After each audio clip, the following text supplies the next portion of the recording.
আমি যখন বাসা থেকে বের হতেছিলাম তখন সময় এখন 3:30টার মতো।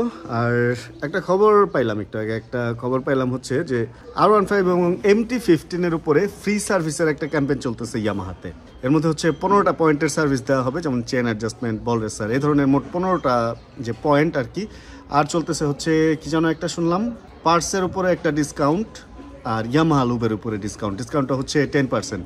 যাওয়ার পথে চিন্তা করলাম যে বাইকের টুকটাক একটু কাজ আছে, ফ্রি সার্ভিস যেহেতু চলতেছে অ্যান্ড আজকে হচ্ছে সেকেন্ড ডে, গতকাল থেকে শুরু হয়েছে, তাহলে একটু সার্ভিসটা নিয়ে যাই। উত্তরাতে আছে গ্রিন মোটরস, চলেন তাহলে বেরোই। এদিকে সারি, কাজও আছে, ওগুলোও সারি, বাইকটাও সার্ভিসে দিই, তারপর হচ্ছে একটু মিরপুরের দিকেও যাওয়া লাগতে পারে আজকে। চলেন। ঠান্ডা পড়ছে, বেশ ঠান্ডা পড়ছে আজকে। বৃষ্টির দিনে আমাদের এলাকায় মোটরসাইকেল যেই পরিমাণের ময়লা বেশি হয়, ঠিক শীতের দিন আসলে আমাদের এলাকায় ময়লা ওই পরিমাণে কম হয়। এটার পিছনে কারণ হচ্ছে আমাদের ওদিকে রাস্তাঘাট বেশিরভাগ মাটির, তো মাটির রাস্তায় পানি ধরে রাখে এবং ধুলা টুলা কম হয়, এই কারণে আমাদের বাইকগুলো মোটামুটি চকচকাই থাকে। এমনি বললাম ব্যাপারটা, আসলে অতও না। আমি বাইকটা রেগুলার রাতে পানি মেরে ধুয়ে ফেলি, কারণ 60 ফিটে থাকি তো বেশিরভাগ সময়। বাইক প্রচণ্ড ময়লা হয়, সেটা গরম হোক আর মানে শীত হোক, শীত গরম উভয় সিজনে ভাই গরম মানে ময়লা হইতে কোনো কার্পণ্য বোধ করে না।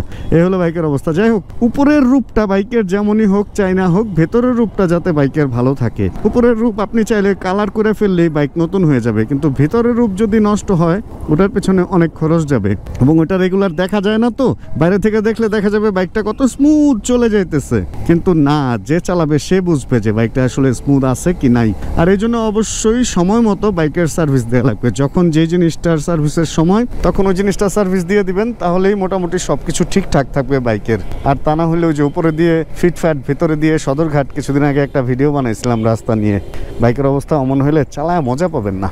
এই কারণে আমি সার্ভিসের দিকে কখনো কার্পণ্য করি না। এমনিতেও এমটিটা একটু চেক আপ করাইতাম, আর তার মধ্যেই যেহেতু ফ্রি সার্ভিস ক্যাম্পেইন চলতেছে, চিন্তা করলাম এই সুযোগটা আর হাতছাড়া করব কি করতে।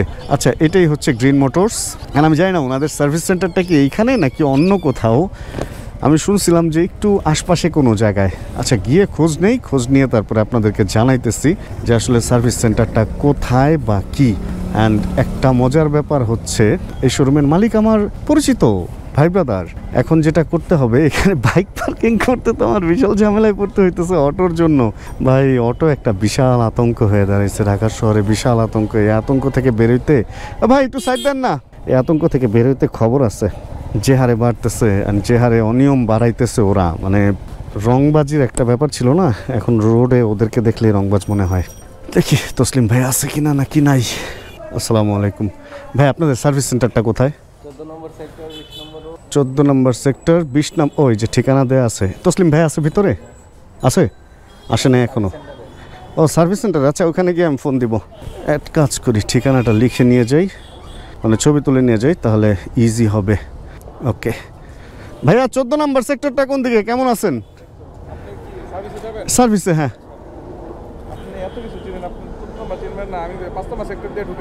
পরেরটাই তো 14। হ্যাঁ, ওই হাবিব মার্কেট, জোহরা মার্কেট। কোনো প্রবলেম নাই ভাই, 14 নম্বর সেক্টর 20 নম্বর রোড, তুরি দিয়ে বের করে ফেলাম। যেটা আমি বলছিলাম, ওনাদের সার্ভিস সেন্টার, আমি এই উত্তরা থেকে এর আগে কখনো সার্ভিস করি নাই, এই কারণে আমার জানাও নাই ঠিকানা কোন জায়গায়। তবে এক জায়গায় না, এটা আমি জানতাম। অনেকেই বলতো যে সার্ভিস সেন্টার অন্য জায়গায়। যাক, আজকে সার্ভিস সেন্টারটা চেনাও হয়ে যাবে। চলেন তাহলে। আমি চলে আসছি হচ্ছে সার্ভিস সেন্টারে, অ্যান্ড এটা 20 নম্বর রোডের একদম মাথায়। খুব ইজি। হ্যাঁ ভাইয়া, ক্যাম্পেইনে আসছি।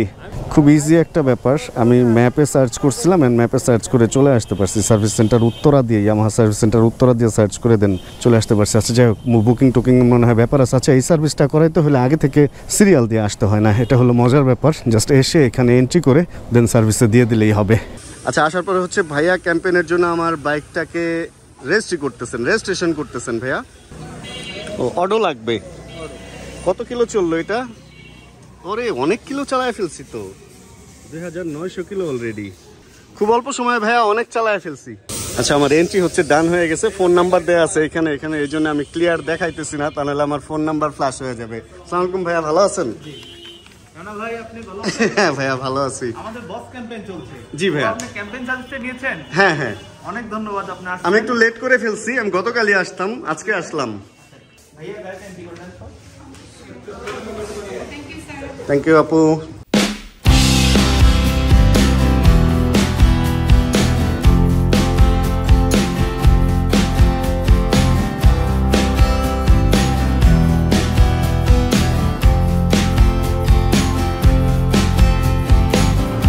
হ্যালো মোহাম্মদ ভাই, ধন্যবাদ। আপনাকে অসংখ্য ধন্যবাদ। জি ভাইয়া, ভালো থাকবেন, দেখা হবে ইনশাআল্লাহ। আসসালামু আলাইকুম। ওয়ালাইকুম আসসালাম ভাইয়া। যেহেতু বাইকটা ধোয়া হয়েছে সেহেতু একটু কোল্ড স্টার্ট দিয়ে নিই। যে সার্ভিসটা চলতেছে এই সার্ভিসটার নাম দেওয়া হয়েছে সার্ভিস লাইক এ বস। আসলে MT-15 অ্যান্ড R15 সিরিজের সব বাইকগুলো তো পুরো বস বস বাইকের সার্ভিস, এই জন্য এই নামটা দেওয়া হয়েছে service like a boss. And এখানে 15টা আইটেমের মধ্যে আমি পরে দেখছিলাম অনেক কিছু লেখা আছে, 15টা জিনিস। এর মধ্যে চেন লুপ, চেনের অ্যাডজাস্টমেন্ট, তারপরে এয়ার ফিল্টারের রিপ্লেসমেন্ট থেকে শুরু করে বেশ একদম ছোট্ট ছোট্ট ব্যাপারগুলো খেয়াল করে দিছে। যাক, বাইকের সার্ভিসটা দেখা আর আপনাদেরকে একদম বোর করলাম না। প্রথমে যাওয়ার পরে হচ্ছে ওনারা একটা এন্ট্রি করলো বাইকটাকে, অ্যান্ড দেন এটা রিসেপশনে দিল। রিসেপশনে দেওয়ার পরে আমার ফোনে একটা SMS চলে আসছে, ওইটাও দেখাইলাম না। আর একটা SMS আসে, এর আগেও আমি যখন ইয়ামাহার সার্ভিস করাইছি শামিমের বাইক তখনও আসছিল, অ্যান্ড প্রত্যেকটা মুহূর্তে জানায় দেয় যে আপনার বাইকটা কী অবস্থা আছে, সার্ভিস হয়েছে নাকি হয় নাই, ও আসে আছে ডেলিভারির জন্য রেডি কিনা। আর তারপরে বাইকটাকে সার্ভিসে ঢুকাই দিল, অ্যান্ড বাইকটা সার্ভিসে ঢুকানোর পর মোটামুটি সময় লাগছে, খারাপ না। আমার বাইকে খুব একটা কাজ ছিল না, এই জন্য আমি বলে দিছি যে আসলে সব কিছু দরকার নেই, কারণ সব কিছু তো একদম নতুন, এটা অত কিছু চেক করার দরকার নেই। যেগুলো একদম এসেনশিয়াল ওইগুলো এই চেক টেক করে দেন বাইকটা ঢুকলো ওয়াশে, তারপর একটা সুন্দর ওয়াশ, অ্যান্ড দেন বের হইলাম। তারপরে একটা ছোট্ট গিফটের ব্যবস্থা হচ্ছিল, যারা এই সার্ভিস লাইক এ বস ক্যাম্পেইনে জয়েন করতেছে তাদের জন্য একটা ছোট্ট গিফট প্যাকেটের ব্যবস্থা করা আছে। ওইটা নিয়ে এই তো এবার আমি হচ্ছি রাস্তায়।